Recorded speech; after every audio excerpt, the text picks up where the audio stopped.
It's all brick by brick. There is no overnight success. Right. You know, that just doesn't happen. You don't take a weekend seminar and you're now an expert, a certified expert. For sure. No, you got to put in the work. You got to be consistent.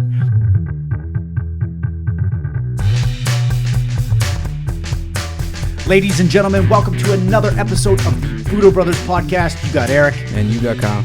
And I have been reflecting on the power of consistency lately. And what it got me thinking, a friend of mine asked me, how did you and Kyle do it? You've been you started something awesome. And I could tell that they were looking at this as if we started this yesterday.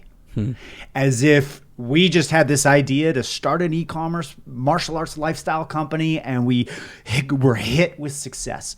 And my answer was honestly, Kyle and I just show up and consistently put in the work. We are consistent. We are consistently grinding. We're consistently learning, and we're consistently growing and consistently connecting with incredible martial artists, incredible people that this community just continues to grow, and it's all brick by brick. There is no overnight success. Right. You know, that just doesn't happen. You don't take a weekend seminar and you're now an expert, a certified expert. For sure. No, you got to put in the work. You got to be consistent. And it's those little stacks of gonna lay a brick there, gonna lay a brick there. You know what? It's not gonna pay off, but the brick is laid, and now I have another surface to lay another brick on. And before you know it, you have a fortress. Right. You have a castle. You have a house. Yeah.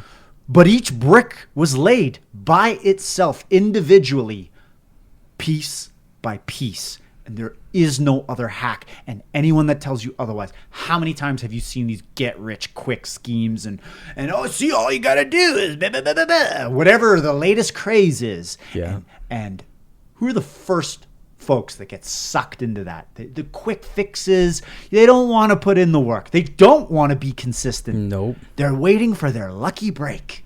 And all of those, I'm sorry if you're one of them, multi-level marketing people who they're not even selling you the product. The first thing they talk about is, we're going to figure out a way to get you a boat, and then you're going to do this, and then you're going to have they're just talking about all the money you're going to make before they even do it. And not the service that you're actually going to provide. Right. One of the only ways to abundance is serving other people. Yes. Sorry. Oh, I want to go get rich. Well, you don't just get you provide value to other people. You serve others. That is how your situation is elevated, and it starts not with you but with serving other people. Yes. Making their lives better, solving their problem. Hey, I've got this solution, and I know you've got this problem, but as the entrepreneur, as the inventor, you've been focusing on how you can improve and add value, cut costs, increase revenue. I've got this solution. The whole thing is you're serving someone else. Often, when we look at, I want to get rich, Right. That's plugging in, that's like a loop. I saw this one meme of a power bar with the plug-in plugged into the power bar. That's kind of a short circuit. You're not going to get rich unless you enhance other people's lives. Right. Fact. So You're an artist. You create a song that makes people feel amazing. And every time I listen to it, I get goosebumps. There's value there. You have provided value to another person in the form of art. And consistency is such a superpower. If there was a life hack, if there was a secret sauce, if there was anything that shows results almost 100% of the time, is consistency. The hard part is it's not easy. Right? It isn't to show up. When you walk into a dojo and you look at the other end of the line, you're like, man, I want to be a black belt. And the only way for you to get from white belt to black belt is through consistency. Showing up week after week after week after week after week until eventually you make it farther down that line, right? And that's the nice thing about martial arts and the tradition of it. You can see how consistency is paying off, right? You can see how your skill set's getting better. Like we're doing a lot more jiu-jitsu right now, and like the more we do, the better we get. I'm sure if we did more in a week, the faster we would get at it. Like, you know, it's... Yeah, I'm not gassing out and puking every class. Right? So consistency is a superpower. And look at weightlifting, look at business, look at martial arts, like consistency over time. Look at investing. Yeah. Yes. Wealth generation. One of the best things you could ever do as an investor is just be consistent over time. Save your money. Yeah. Like how many of them say like, yeah, you can try to guess the market or you can consistently put in money, cost average in over time and just, you know, use compound interest. So things compound. So how do you foster consistency? Ooh, that's a tough one. It is, because sometimes I don't want to show up. I was going to say routine, but that's not always the answer. It's helpful. Yes. Having a regimented routine, like I wake up and I work out, or at Tuesdays and Thursdays I go to martial arts, or like that definitely helps keep consistent. The other thing too is having somebody there to either support you or you're letting them down, right? Like, you know, when you have a workout partner or you go to a dojo and like everybody's like, oh, where were you last Tuesday? And you're like, oh man, people miss me. Okay, I better show up, right? Or like, oh, I was at this guy's level, now he's here, like, oh, I gotta get better. Like, you know, that helps with consistency. But the other thing too is just finding the cause that gets under your skin that you know that you have to work on every day. And for us, a lot of the times that's Budo Brothers. Like, I legit think every day I do some work towards Budo Brothers. I can't remember a day that hasn't gone by where I haven't done one thing for Budo Brothers. Whether it's answering an email, doing a post, answering a comment. One thing. I don't know if a day has gone by in the last, we've been at this for 6 years. Yeah. And the thing is, man, we're just getting started. Right. 6 years is nothing. Yeah. There's established brands that are 100 years old. McDonald's. That has to be 100 now, isn't it? I don't know. Close, yeah. I don't know how but they're Hudson's Bay Company. Oh man, that's like the 1600s. like fur trading and shit. Yeah.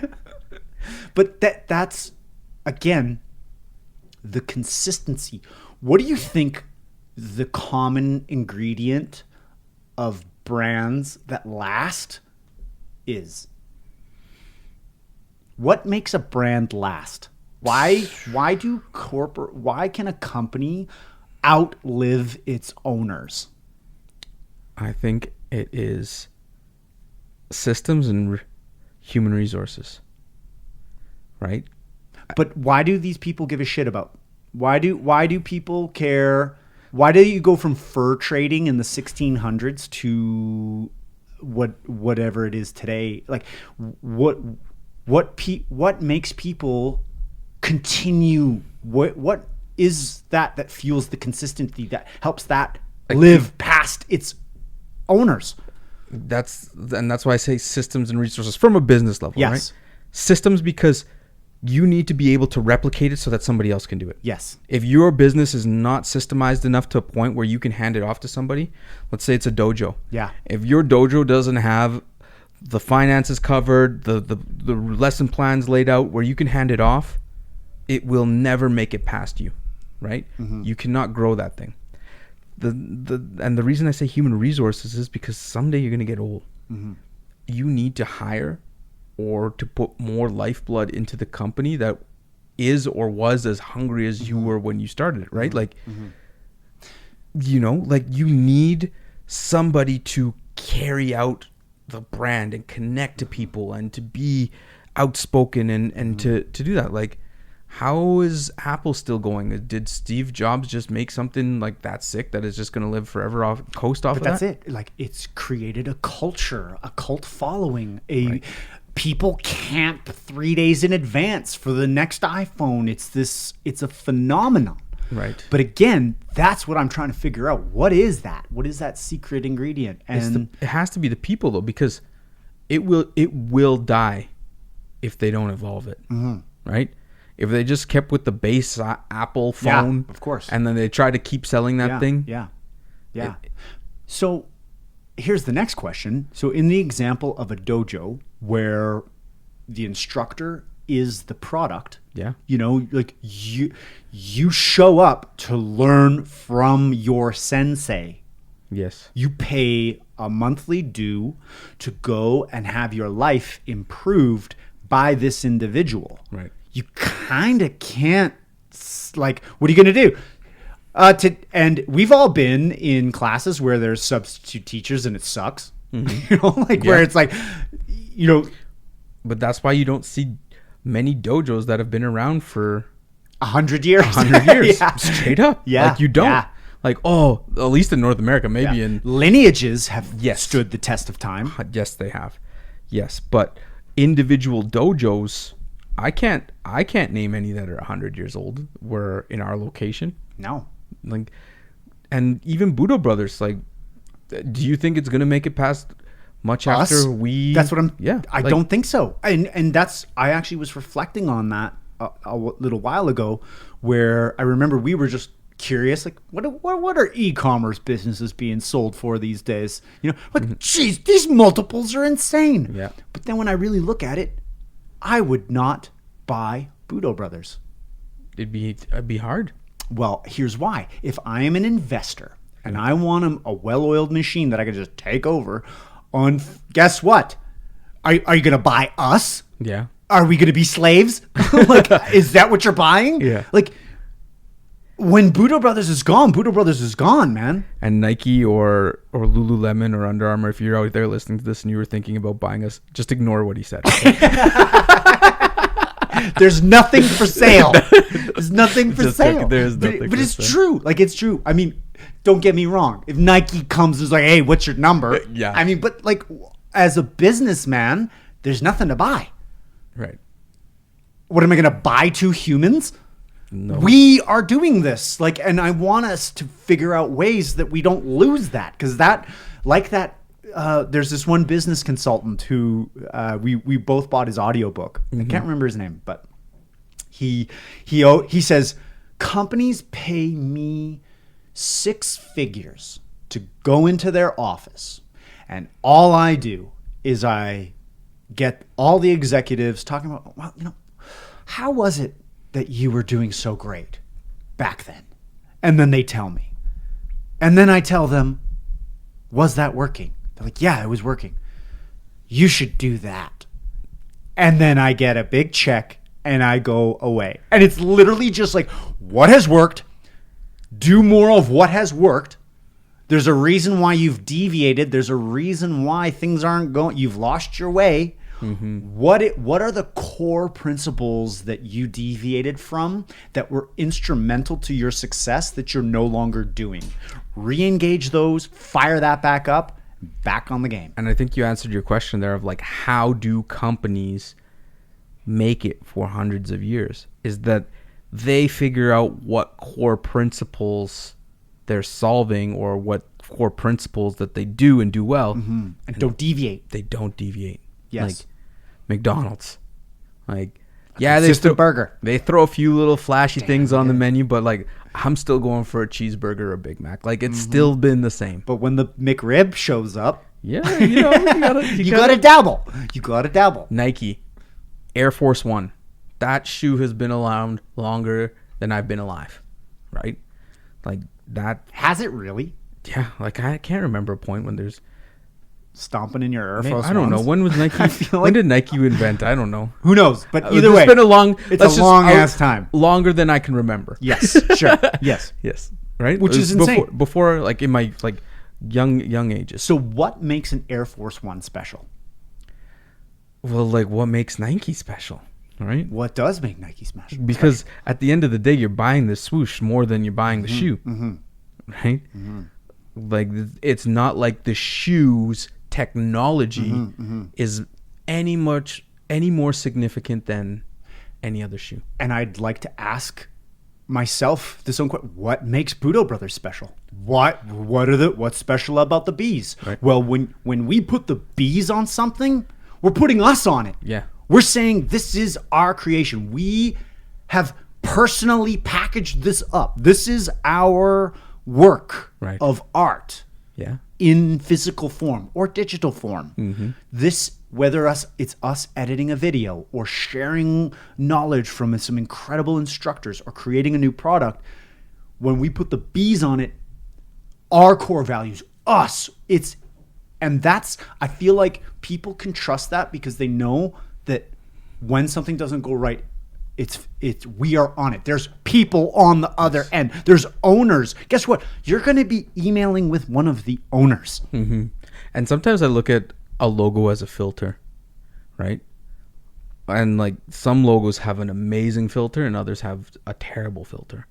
But all the problems, all the garbage, all of the absolute chaos is filtered out. And then you just get this beautiful product. Like, I know when I get a Nike Air Force Ones, I know exactly what I'm getting. It's a box with some shiny white shoes that are never going to go out of style, that I throw on my feet. I know they're comfortable. I know my size. It's never going to change.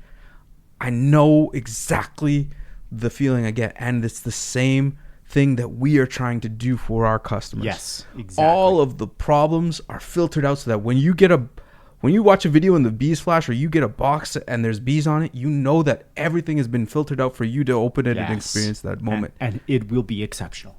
In the way that we planned it. And we are only planning on getting better at that. 100%. We still got a lot of work to do. Yeah. We're always looking at places where we're falling down or lacking and trying to get better. But that consistency and that is really the trick. Is us consistently showing up, wanting to learn, wanting to grow, wanting to get better, and continuing on that path. That is the magic. And you know what? I don't envision a future where Budo Brothers is this, 200 person organization, because neither of us want that. No. We don't. We want it to be small. Yeah. We want it to be a batch that you and I did. But guess what? It's going to be only the best is good enough. Right.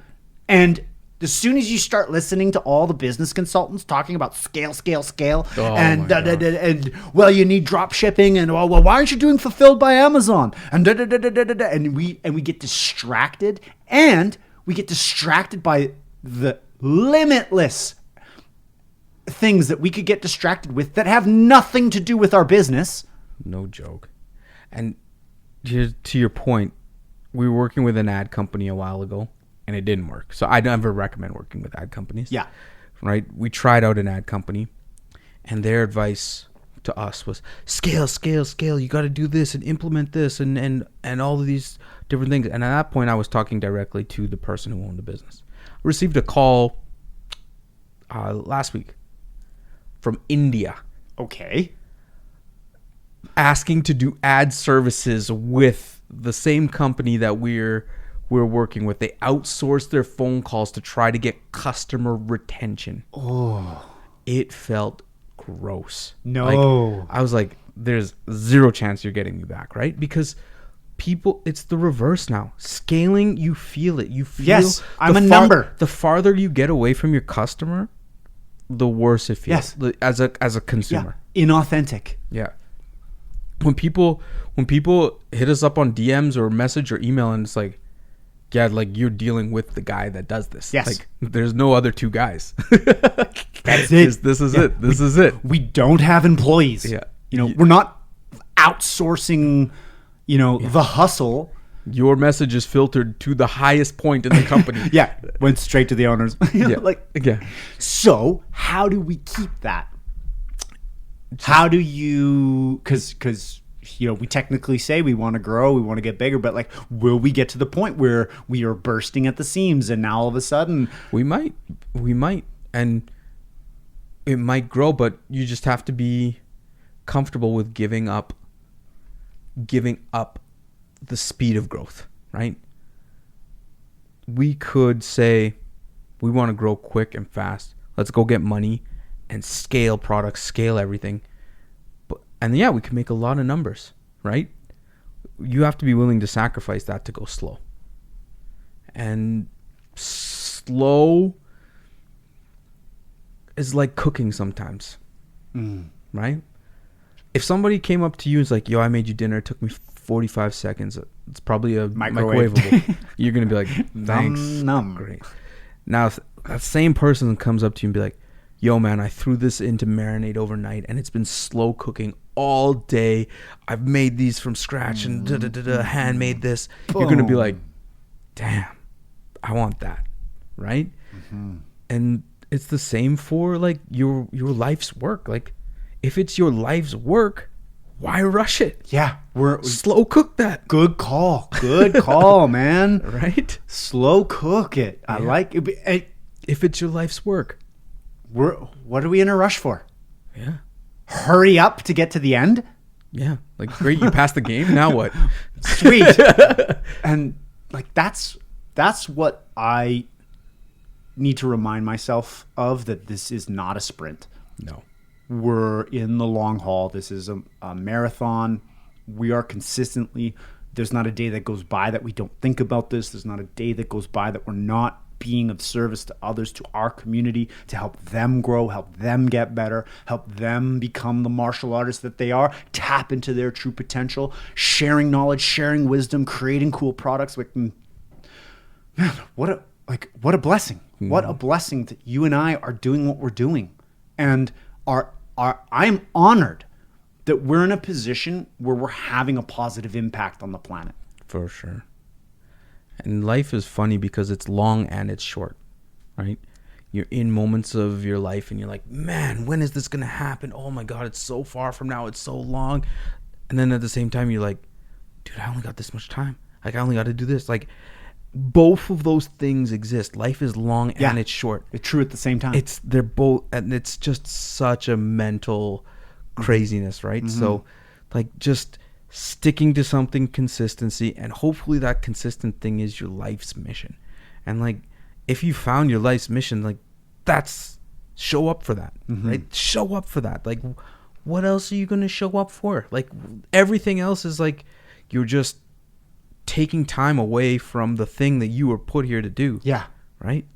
And whatever that is, whatever it is that switches you on, that gets you jacked up, where time doesn't exist, do that. Yeah. That's it. That's the signal. Yeah. There's no time. Yeah. You are put on the planet to do what you're doing when time doesn't exist and you're serving other people. And that is that secret little Venn diagram where your gifts, passion, and purpose all align to give you the sweet spot. And if you can find that sweet spot, life is so beautiful. Yeah, because sometimes people look me in my face and I'm like, how long you been doing Budo Brothers? I'm like, damn, 6 years. Yeah. In my mind, I'm like, no fucking way. 6 years doesn't even feel like it at all. It feels like we've been doing this for 3 months. It feels like we sold our first Honbo. Right, yeah, like yesterday, right? Yeah. So like, when you find the thing that motivates you, it's like time just, it disappears. Yeah. Right? Budo Brothers Challenge. Slow roast your passion. I like that. I like your analogy of something that just, if you put that slow cook into it, the time, the consistency, and figure out how to make the meat fall off the bone. Oh, yeah. I'm hungry now. Let's go eat. All right. Until next week. Until next week.